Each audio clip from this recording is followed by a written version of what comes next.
Hey everybody, today we're talking about Aquaman and the Lost Kingdom.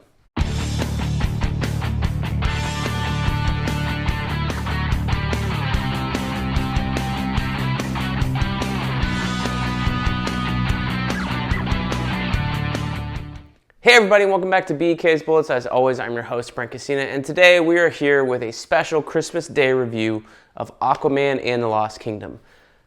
I saw this on Friday morning. My wife and I decided to, the kids were still in school the last Friday before Christmas. We said, let's book some tickets and do something to each other before we have all the Christmas craziness. So we went Friday morning, 10 a.m. to the IMAX showing down here in Florida.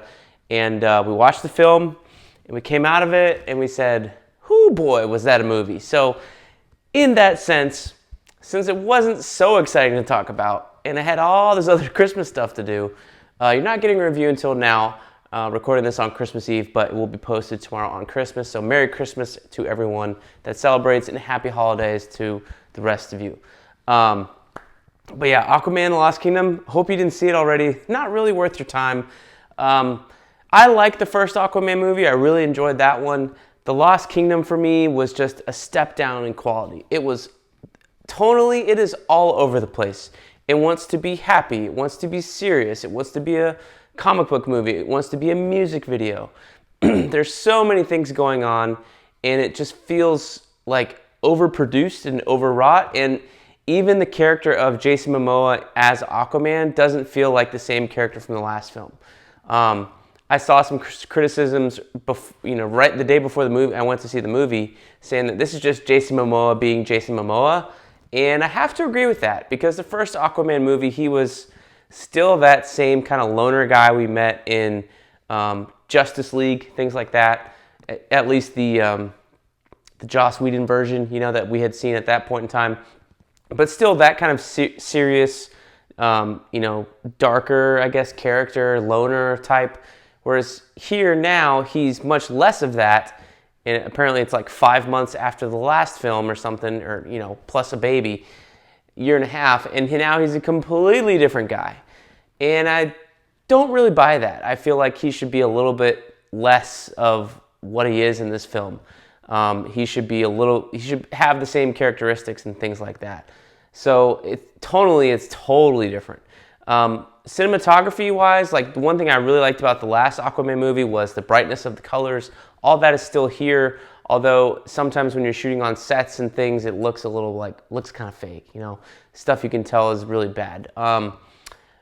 There's a scene in the middle of the film where they're in Black Manta's base, and they're like in this control room, and the background of the control room looks god-awful, terrible. It looks like a 60s Doctor Who episode, I'll put it that way. A 60s Star Trek episode, if you don't know what Doctor Who is or haven't seen that. It looks bad. It's bland, it's big, it's a lot of like flat shapes and designs, and it's like, man, they had no room for set here because everything was digital in the rest of the film. So I felt like that was bad. Like the rest of the design, anything digital looked pretty good, but when they actually had to build that set for the background, it was like this, Dr. Evil's lair in Austin Powers looks more detailed than that thing. So it just felt like kind of like half-assed, I guess you would say. To the digital effects, again, in the last film, the digital hair underwater worked great. And they also did things underwater last time where they were like, you know what, we're going to save some money and we're going to pin your hair back. Orm had longer hair and he always had that high sheen coif or whatever, even underwater. So you didn't have to worry about the hair going everywhere. Volcro had the same thing. Aquaman had it for a couple of scenes. Mera, she didn't have it as much, and some of the other female characters didn't have it as much. Even Aquaman, Arthur sometimes had it and didn't have it. So they struck that balance. Here, they're like, hey, we can do digital hair, let's just do it the entire time. And because of that, you can tell it seems to be like there's no shape of their head underneath their hair, and it looks like they just, this is probably not what they actually did, but what you're looking at actually looks like they just cut their head at the hairline and put a flat piece on there with a bunch of hairs punched in and just let it wave. Like there's no curve of the hair, of the head, behind their hairline in some of those shots. It looks like there's just grass growing on top of your forehead. Even really, really long, wavy grass. If it's, brown Aquaman or red with Mera, Arthur's mom is white. And that's a little bit different because she always has her like crown headpiece on, so it kind of sets it back a little bit. But there are some times when I was looking at these characters underwater with their flowing hair, and I'm like, it looks like there's grass on your head as a flat top, not necessarily like it's curved. You have the curvature of your skull. And I think they did it better in the last movie. Less is more, and they went all out on digital hair this time, and I don't think it worked as well. There are other things too that they did more digitally. Like I felt like there was more times when you're looking at Aquaman and the rest of the characters underwater that they're just heads on digital bodies. And maybe they felt it was easier because everybody's all in like a full body costume. Aquaman's got all these shiny scales and things like that. Even the King of Zebul, played by, the guy from Ivan Drago from Creed and the Expendables. I can't remember his name now, but he's in the film, and there's so many times when he's underwater and his armor is completely CG, completely digital, which is fine, but it looks like it's moving in a way that is not based on a human person, right?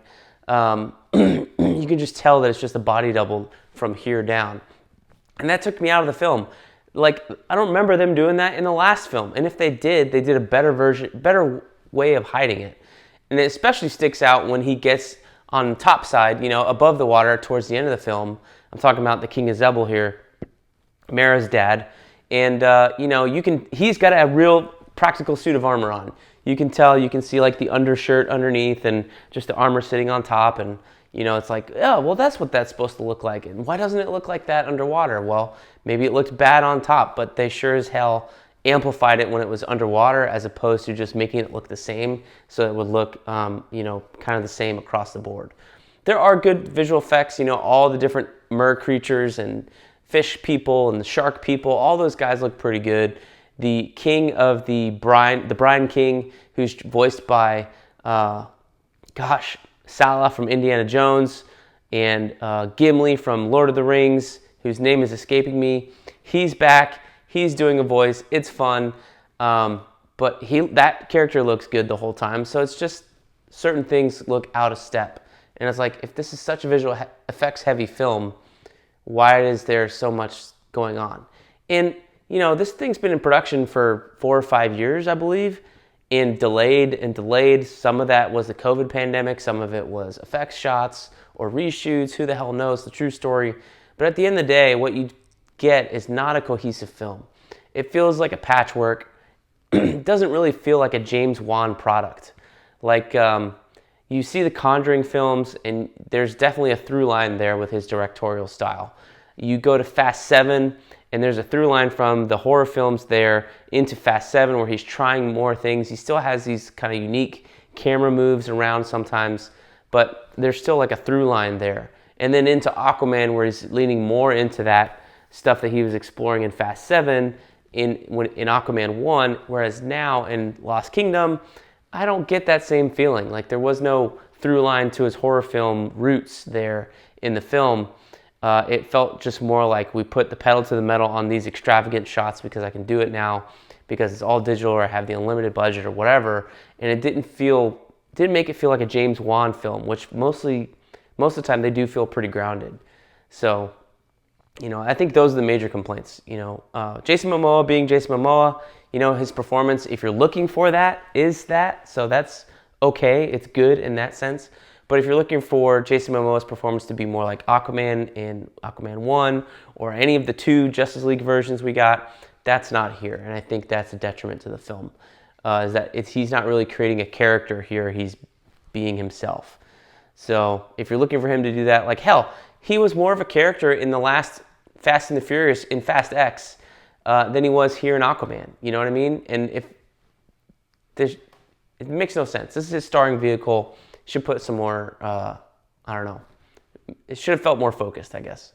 I think the best character in the film actually is Orm, with Patrick Wilson doing that part. He was, for me, a big standout in the first film, and here he's also a big standout. He's pretty consistent although they are playing his lack of knowledge of the surface world for laughs a lot of the time.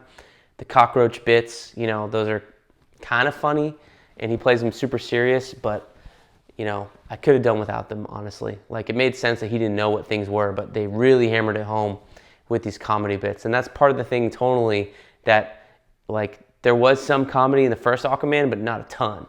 And here, there's a whole lot of comedy. Like, it feels like Seth Rogen produced half this movie, because there's pee jokes, there's bug jokes, there's other jokes, and some things just don't land. And it's like, man, I just wish you would have just made a fun action film, an adventure film, because that's what the first one was. And you had Aquaman and Mera in the first film, like, feeding off each other and forming a relationship and a bond. She was discovering who he was. He was discovering who she was as they go up against Black Manta and searching for the trident and all that. That's not here because Mera's role has been cut down, and Mera has basically been replaced with Orm. And they're trying to do the same thing, but they make it brotherly, and I guess that's where they try to inject the humor.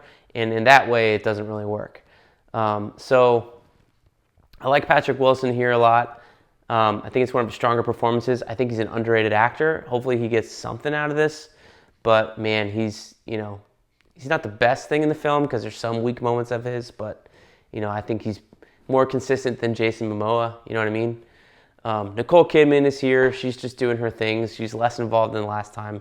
And everything she says is just like exposition, and it doesn't really feel like there was anything to it. Whereas, again, in the first movie, she had a whole lot to do, and she did a great job doing it. I think maybe the best guy that I liked was Tamura Morrison as Arthur's dad. And I don't know, it's almost like he delivered some line that was really cheesy, but he did it so well. One of these like fatherly, elderly sage lines. And I was like, man, if Tamura Morrison just gets typecast as that role for the next 10 years in his career, like I'd be totally fine with that. He does that elderly sage wisdom thing very well. His voice is very interesting to listen to. The same way that Morgan Freeman's been typecast as his thing for the last, 20 years. Tamura Morrison, if he can have a career doing that, all the better for him. He deserves it. I think he's pretty good there. So, the plot was weird. You had Black Manta, who I liked the design for this a lot better. It was a little bit more sleek, but they found a way to make it there was an excuse that it was sleek. He was powered up by that magical black trident. And once they find out what that is, halfway through the film, it's like, oh, really? Another thing. I would have just liked it to have been Black Manta's final showdown with Aquaman and Orm, as opposed to involving some other lost kingdom. And even that other lost kingdom doesn't look very Atlantis-y. It looks very like Mordor, Lord of the Rings. And I think that design sense has gotten into a lot of films over the last 20 years. And it's like, just remove that, just move away from that. Because it felt unoriginal when you saw the Lost Kingdom and all that. And even then, it was very, very small potatoes compared to the family conflict that was going on in the film. So, I think overall, it's probably like a 2 out of 5 stars. I can't recommend anybody go spend money on it.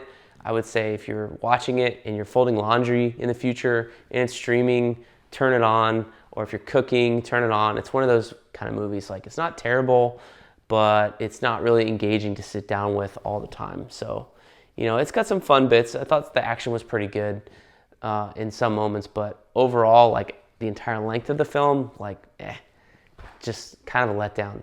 And yeah, this is how the DCEU goes out. I'm not a huge DCEU fan. I was a big Aquaman fan, but not with this film. So that's kind of my thoughts on it. Let me know down below what you guys thought of the movie, and we'll see you guys next time in the Funny Pages.